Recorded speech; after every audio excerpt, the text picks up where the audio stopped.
welcome to Leaders of Tomorrow, the only show right now on Indian television where you, the MSME, get the opportunity to voice your opinions and thoughts. This is ET, our special daily initiative to give MSMEs and entrepreneurs the opportunity to be front and center in every industry and area that matters to you. Tonight, we're focusing on travel and tourism. On Influencer, we're bringing you a conversation with Neemrana, and on Leader Focus, we're putting the spotlight on the travel industry. On our Influencer segment tonight, we bring you a conversation with Aman Nath, founder of Neemrana Hotels, on how technology is the biggest weapon in the hospitality entrepreneur's arsenal and what you can learn from one of the biggest names in the hospitality space. Take a look.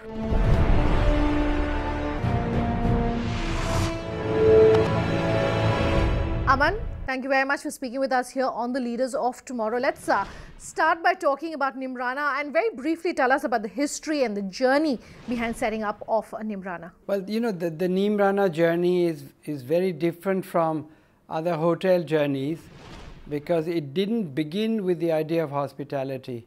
It began with the idea of restoration and saving history. So my beginning was not about that. It was to make people enjoy structures of the past. You know, when suppose you go to the Red Fort, and when they say the gates are shut, everybody goes out, and you can stay on and sleep in one of the rooms. You know, that was the kind of feeling that I wanted Neemrana to have. Let's talk about some of those changes that we've seen in the Indian hospitality space, Aman. The last 5-6 years have seen massive changes. So do you want to walk us through the big picture in terms of how the hospitality space has changed over the last few years? I think even more than 6-7 years ago, earlier people began by trying to copy the Western models, you know, because that was what hotels were about. So the chains, when they opened here, they collaborated with the American chains, and the hotels began to look like, I mean, they were un-Indian, and they were trying to give an experience which was standardized and so on. But then people realized that tourism is actually about traveling to see the difference and not on making a standardized product irrespective of a chain. You know, if you just open your eyes and say, which country am I in, it's not a good feeling, you know. So in the last 8-10 years, I think in some way India had become, had come into its own and was not ashamed to be Indian. Technology is impacting every industry and every business, Aman, and hospitality, of course, hasn't been left out of that.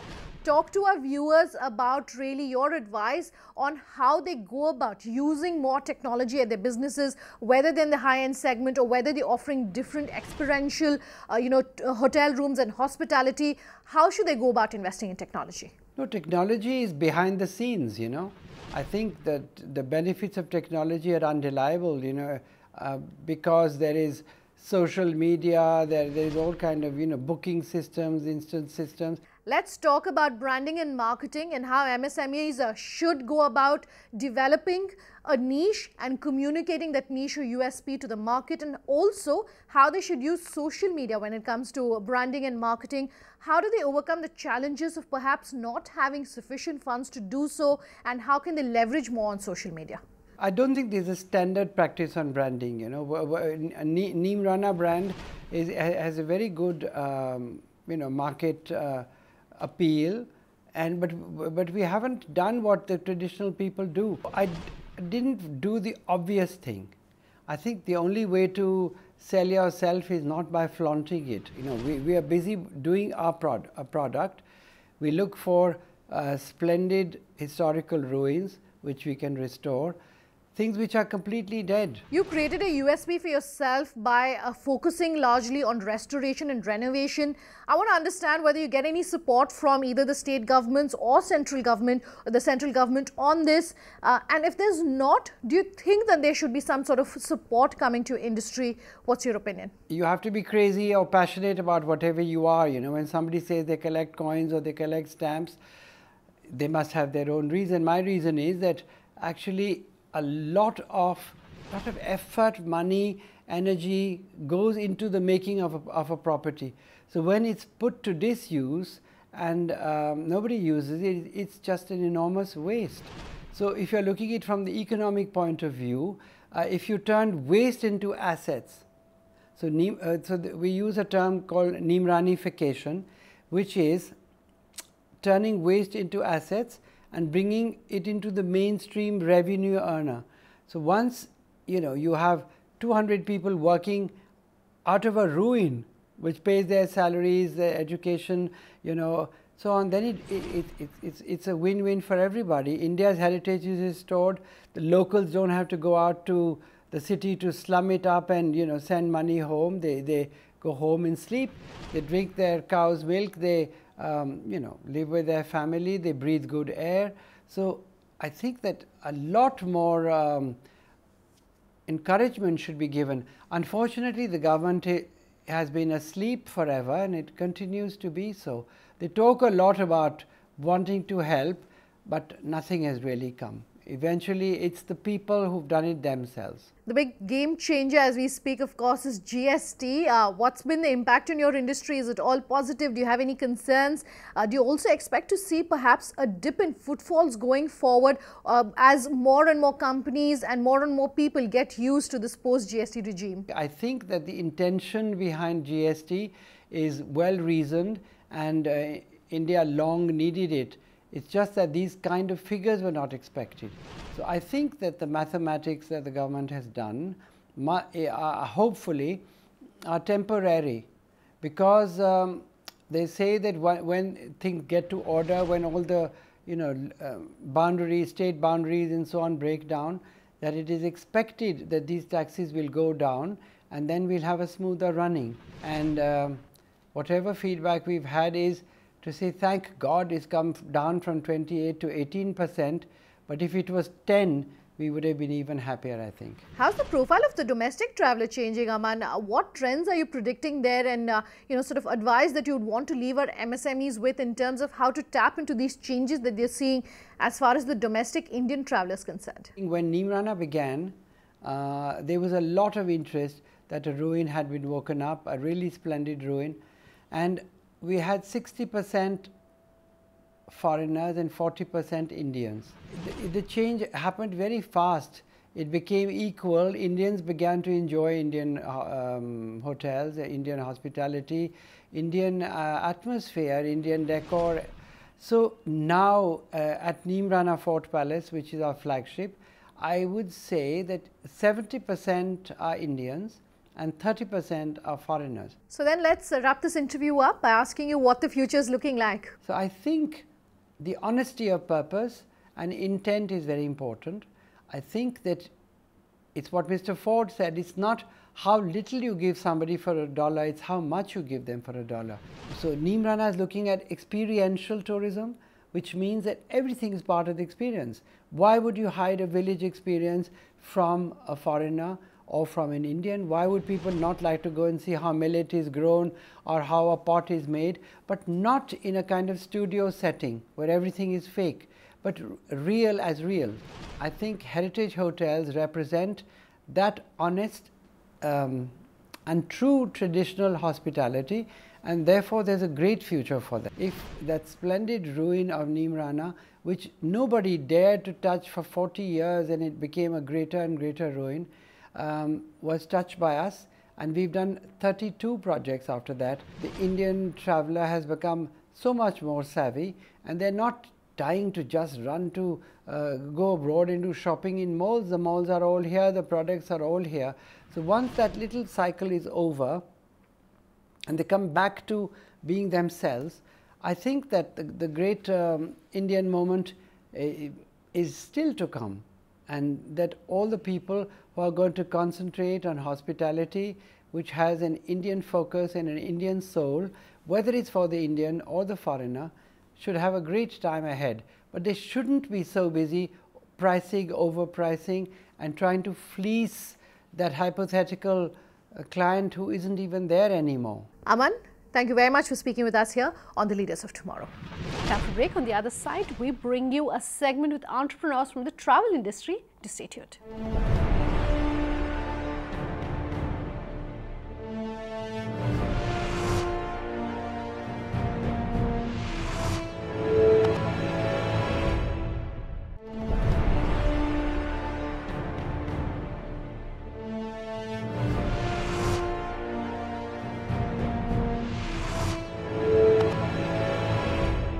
Tonight on Leader Focus, we're bringing you a segment where Karn, the founder of Beanstalk, and Samit, Ajgaonkar, founder and MD of Cruise Me Out, are in conversation with Abbas Moiz. He's the partner of Shoaiz International Travel Services and also the chapter chairman of the Travel Agents Federation of India, Western Chapter. Take a look.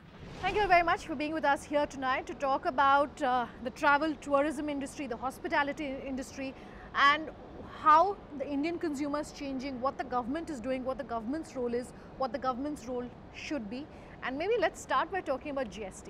Everyone is talking GST. GST has impacted all businesses, all industries. How's it changing your industry? Well, to start with, I think it's too early to actually judge a GST tax proposition, what the government has got. Everybody is kind of shocked. The same thing happened when demonetization happened. So it is very early to react. It has affected people.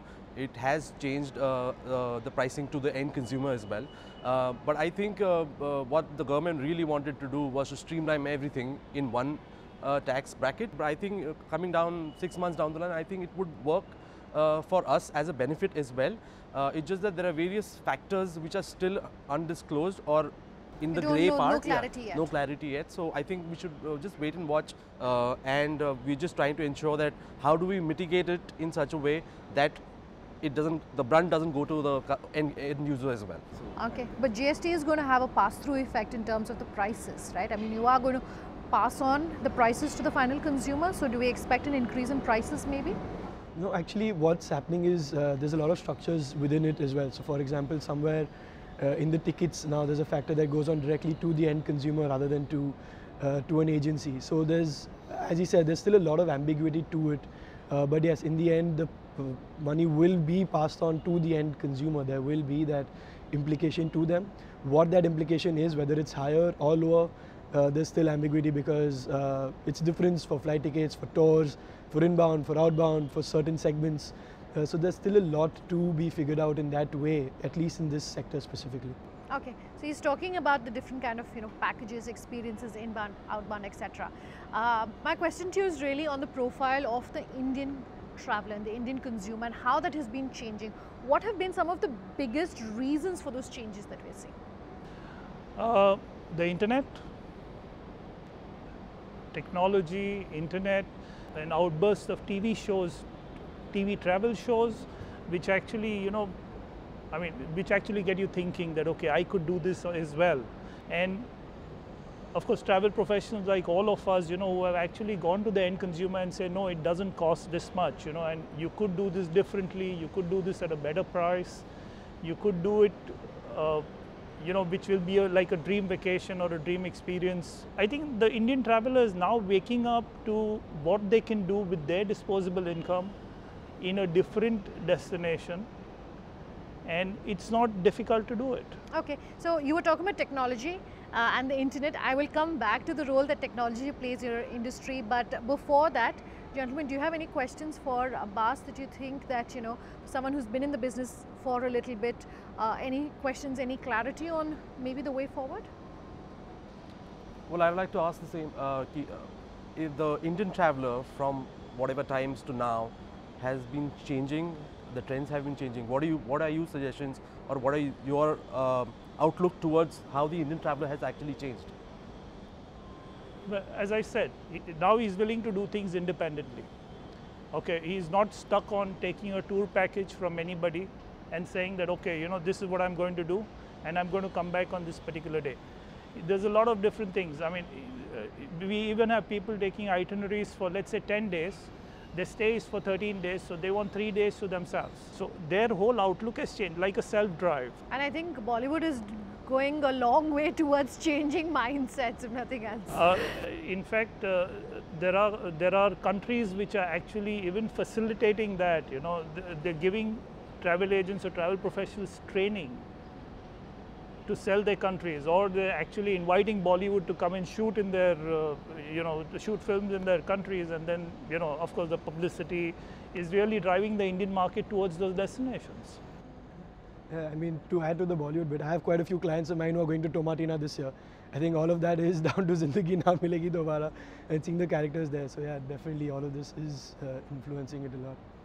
Okay, but in terms of being able to take in these experiences, would you say that the Indian travelers necessarily getting more aggressive now compared to their global peers, and are they also in a position to be able to spend those big bucks? At the end of the day, it's about the money that's being spent. So as a percentage, do we have enough Indians who are willing to spend that money for that experience?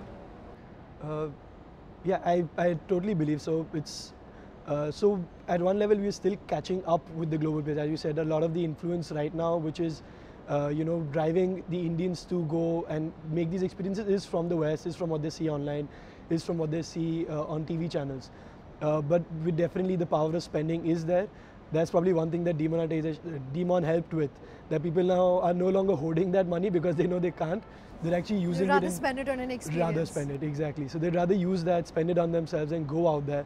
And they really do want to. As I said, there's lots of people who want to look at something like a bucket list now. It's such an in word to use. Everything on Facebook nowadays is this is on your bucket list, that is on your bucket list. So let me circle back to that, and I want to talk about the role that technology is playing. One is technology that companies like yourself are using and using as a disruptor, and two, you were talking about social media. So the role that social media plays, whether it is social media pressure, whether it is encouraging more people, making more people aware about different travels, different experiences, how is it really changing the way your business is being done? Well, frankly, internet plays a very important role in the current scenario. It is just the fact that the number of people visiting online and searching online is changed dramatically compared to what it was 5 years back. Everybody wants to really get the best deal possible online. Again, so if you see, say for a Make My Trip or the big guys in the market, I think they have almost 500,000 users coming every day on their website. So it is more like for the fact that everybody wants to search it, and it is the topmost marketing model right now for startups like us. So it really helps us actually build a platform for our consumer base, and I think this is the way forward for the for internet, for social media to take ahead businesses and startups like these. To say, how should entrepreneurs be using technology? How should they use it as a differentiator? To differentiate, I mean, see, I would essentially think that is the difference that they would have to get in, using the technology to do a differentiate. I mean, like a marketing, sales and marketing is, I think, much easier right now with the technology in it. So, but with that sales and marketing, I mean, I'm a very firm believer that professional knowledge of the product that they are selling and marketing should be there for any startup to actually, succeed. Sure. Let me then ask you that question, Karn. What role does technology play in your business when it comes to offering this differential, differential experiences? And you're talking about social media. How should entrepreneurs leverage social media to get more business, to get more awareness for their businesses? I think digital marketing, as everyone's, I think, more or less on the same page, the need of today. And social media is a huge part of it. Yes, Google is the search engine, obviously will play a difference, but something that someone sees on their feed every day, it could be even the smallest of thing that an entrepreneur just puts out one image a day of just something enticing that someone wants to go to. Just that, planting that seed sort of in their mind. Is that what you do? That's exactly. So I make sure that at least every day there's some new or enticing image or video or piece of knowledge that I can put out to the people who follow Beanstalk. Because people are looking for this. They're probably not actively looking for this, but when they are scrolling through their feeds, they want to see something nice, something that makes them happy. And travel is something that makes everyone happy, more or less. So that's how I think using that social media to give that feel-good factor about your travel. On the flip side, what should they not be doing? What should an entrepreneur not do on the internet?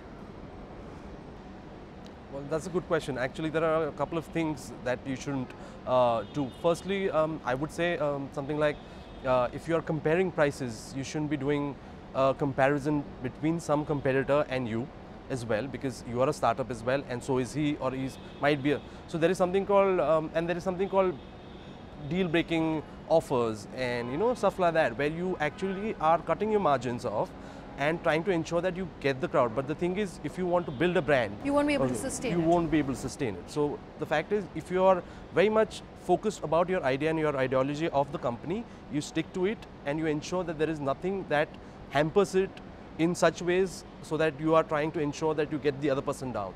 You're still a same competitor in the market as well. So I personally feel that. Okay, I want to let you have the last word. India is a price-driven market, but I think people don't look at what you're getting for what price you're paying, you know. So for a startup, it's very important to actually deliver what he's saying, that okay, I will deliver this at this price. And it's very important they should deliver.